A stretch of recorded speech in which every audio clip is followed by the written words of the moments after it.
Hola a todos, el día de hoy vamos a discutir acerca de la deshidratación en pediatría con un particular énfasis en la terapia de reposición hídrica, que como saben es fundamental para mantener un volumen y la composición de los líquidos corporales. Si quieren revisar el tema de la fisiología de los líquidos corporales y su composición, los invito a ver un video que está en el canal y el link lo encontrarán en la descripción.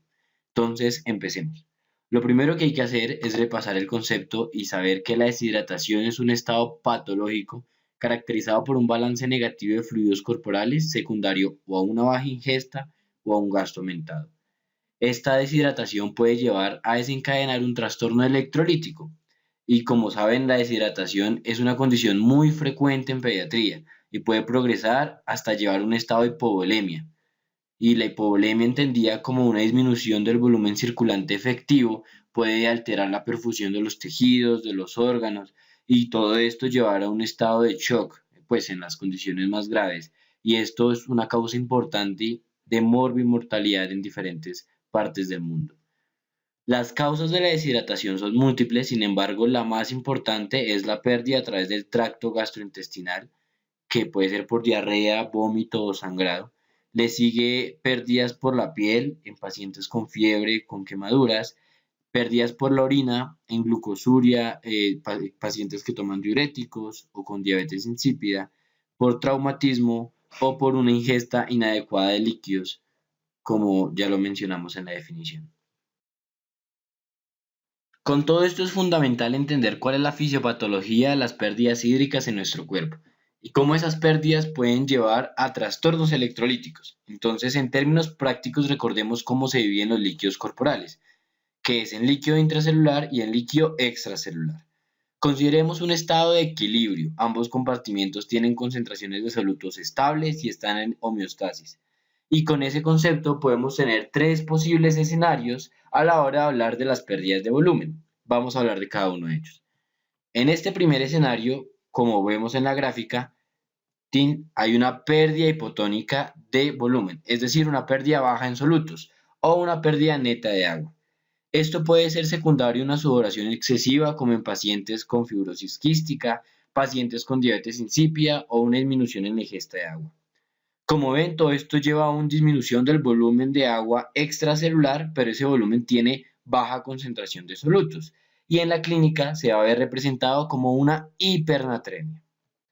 Vamos al segundo escenario, donde tenemos una pérdida isotónica, es decir, una pérdida equilibrada de solutos y de agua, como vemos aquí. Esta pérdida no altera la osmolaridad del líquido extracelular. Eso lo podemos ver en pacientes con hemorragias, con diarrea y vómito en los estados iniciales. Y acá hay un punto importante para hablar de las pérdidas gastrointestinales, en las cuales, pues como ya mencionamos, es la causa más importante de deshidratación. Entonces, como es una pérdida isotónica, no altera los electrolitos, lo cual va a ser muy importante a la hora de hacer el abordaje que ya hablaremos en un momento.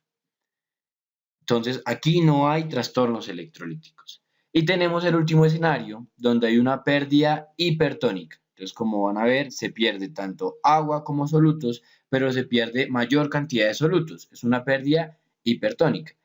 En este caso encontramos pacientes con insuficiencia renal o con uso de diuréticos.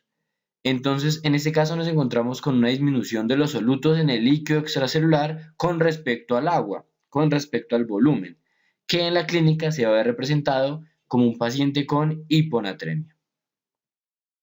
Teniendo en cuenta estos tres escenarios y pues clara la fisiopatología, ya podemos hacer el abordaje del paciente con deshidratación, que tiene tres pilares fundamentales. Uno, evaluar el grado de deshidratación. Dos, cuáles son los estudios que deberíamos pedir en un paciente con deshidratación. Y tres, cuáles son las indicaciones para una terapia parenteral. Entonces vamos a hablar de cada uno. Empecemos con evaluar el grado de deshidratación, lo cual va a ser fundamental para orientar nuestra terapia de rehidratación. Entonces, ¿cómo evaluamos el grado de deshidratación? Tenemos que adquirir toda la información que podamos de la anamnesis, de la historia de cómo empezó, cuáles son los síntomas que ha presentado el paciente, información del examen físico y todo esto nos va a ayudar a determinar con ciertos parámetros en qué grado de deshidratación. Acá les traigo una de las tablas que es una de las más utilizadas, que tiene gran utilidad, donde podemos ver que hay diferentes criterios como el estado del paciente, cómo están los ojos, la mucosa oral, el signo del pliegue, pulso, llenado capilar, diuresis, y la podemos clasificar en leve, moderado o severo dependiendo de los hallazgos que encontremos. Hay dos cosas que quiero mencionar que son de gran importancia. Basta con un solo criterio para clasificar el paciente en el grado de mayor severidad. Es decir, si el paciente tiene todo moderado, pero tenemos una fontanela muy hundida o un signo del pliegue mayor a 2 segundos, ya nos clasifica como severa. Y para aprendernos la tabla, que de pronto se ve un poco grande, podemos ver cuáles son los puntos importantes que podemos diferenciar en cada uno de los grados de deshidratación. Por ejemplo, en deshidratación leve vemos que saliva filante y pálida la piel son como los dos más característicos porque lo demás está normal.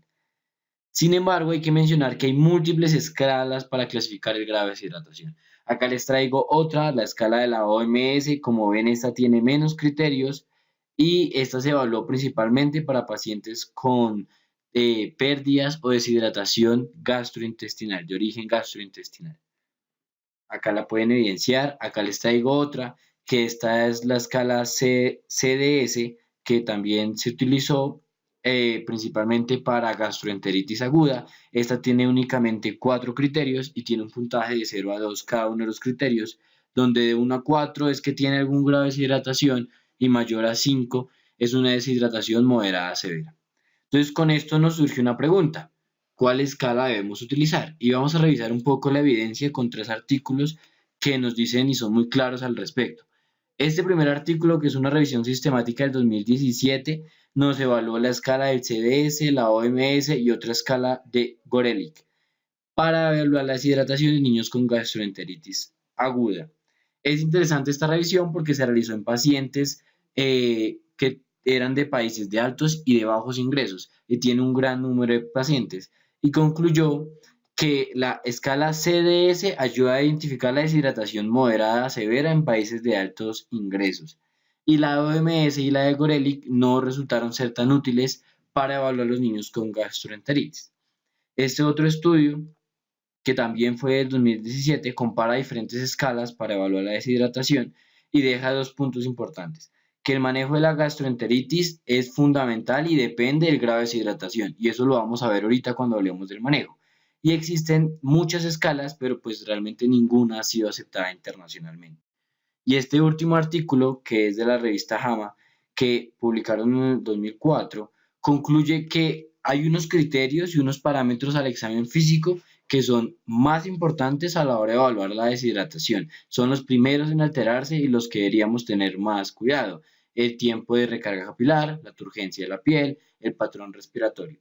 Y que siempre debemos mezclarlo con otros signos clínicos para poder llegar a una clasificación más exacta, ya que la mezcla de varios signos al examen físico es mucho mejor que un signo individual. Entonces, aunque vemos que hay múltiples escalas, lo que debemos de saber es que debemos hacer una anamnesis completa y un examen físico bien profundo para poder encaminar al paciente. Ahora vamos a hablar del punto 2, que cuáles son los estudios que deberíamos pedir. Como hablamos, la deshidratación muchas veces se ve como de la mano con un trastorno electrolítico, pero no todo el mundo deberíamos pedirle electrolitos séricos, solo cuando tienen una indicación clara. Y como hablamos, la principal causa de deshidratación son las pérdidas gastrointestinales. Y si recuerdan, esto es una pérdida isotónica. Por eso, la gran mayoría de pacientes no va a ser necesario pedir electrolitos de rutina, sino aquellos, como ya dije, que tengan indicación clara. Entonces, ¿cuáles son las indicaciones? Que tenga una deshidratación severa o grado 3, una desnutrición severa, que haya una iatrogenia con líquidos parenterales, un hilio paralítico o sospecha, una terapia de rehidratación difícil o fallida, alteración del estado de conciencia, ojo con esta, un menor de 3 meses y o un peso menor a 4.5 kilogramos. Adicionalmente, otros estudios deben realizarse para identificar la causa de deshidratación en casos de que la anamnesis y el examen físico no nos dé pistas o no sea tan evidente la causa de la deshidratación. Por ejemplo, en pacientes con síntomas como astenia, inapetencia, sed, dolor abdominal, alteración del estado de conciencia, nos puede hacer pensar en un paciente que esté cursando con una cetoacidosis diabética y por tanto la toma de glucosa sérica va a ser de gran importancia para evaluar y encaminar la terapéutica. Con esto podemos pasar al punto 3 y hay que decir que aunque la gran mayoría de pacientes con deshidratación leve a moderada pueden ser manejados con terapia de rehidratación oral, hay algunos escenarios clínicos que hacen que de entrada, sin importar el grado de deshidratación, el paciente como primera línea tenga una indicación de terapia parenteral. ¿Cuáles son estos? Entonces, un paciente que tenga alteración del estado de conciencia, pues un grado de deshidratación grado 3 con o sin choque, una diarrea de alto gasto definida como mayor a 10 cc kilogramo hora o más de 2 deposiciones líquidas en una hora o más de 10 deposiciones en las últimas 24 horas. Distensión abdominal, ya sea por la presencia de hilo paralítico u obstrucción, un fracaso de la terapia de hidratación oral, que la cantidad que damos por vía oral no sea suficiente para reponer las pérdidas, que no pueda aceptar líquidos por vía oral, que persista el vómito, más de 3 episodios en una hora o más de 4 en las últimas 4 horas, que convulsione, que haya una sospecha de isquemia intestinal y o enterocolitis necrotizante, o un paciente menor de 4.5 kilogramos de peso o menor de 3 meses de edad. Esas son las indicaciones para iniciar una hidratación parenteral. Con todo esto claro, ya podemos ver esta gráfica y decir, para orientar a un paciente con pérdidas hídricas, un paciente deshidratado, tenemos que hacer 3 cosas. Evaluar el grado de deshidratación, tomar paraclínico si es pertinente y mirar si tiene o no indicación para solución parenteral. Ahora, para hablar del manejo, va a ser importante volver a recordar la evaluación del grado de deshidratación y partiendo de ahí podemos clasificar al paciente como un paciente sin deshidratación, un paciente con deshidratación grado 1 o 2 y paciente con deshidratación grado 3. Y a partir de ahí vamos a dirigir el manejo.